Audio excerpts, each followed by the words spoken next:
In an ancient city, shrouded in a veil of fog and mystery, lived a solitary old man named Edward. The old man was known for his unfriendliness and peculiar way of life. No one knew where he came from and why he preferred to live in seclusion, immersed in the depths of this ancient place. But the most frightening thing was his constant smiling face, which never disappeared from his emaciated countenance. The townsfolk, passing by Edward's house, looked at him with horror, but he only nodded slowly to them as a sign of greeting, as if confirming his peculiarity. His house was almost abandoned, but inside there was an incredible cleanliness and order, as if he maintained this sacred space in anticipation of something unknown. One day, when people began to disappear in the city, rumors surfaced that Edward was behind these mysterious disappearances. But somehow he managed to avoid suspicion, continuing to smile with his relentless smile, which only grew darker with each new disappearance. A young girl named Anna, determined to investigate the disappearance of her brother, decided to turn to Edward.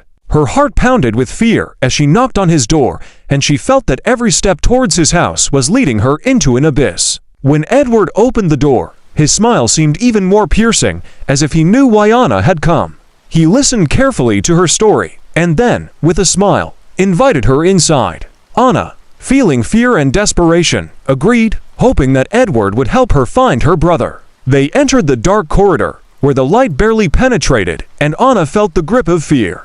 She heard rustling and sinister laughter coming from the depths of the house. Edward, still smiling, led her further, and they entered a room lit only by candles. There, on the table, lay the mutilated body of her brother. Anna screamed in horror, trying to understand what had happened. Edward, however, stood nearby, still smiling, and said, "You wanted to find your brother. Here he is." Anna realized that Edward was involved in the disappearances in the city, and that his smile concealed his true face, the face of a monster devouring the lives of the innocent. In horror and despair, she realized that she had become his next victim.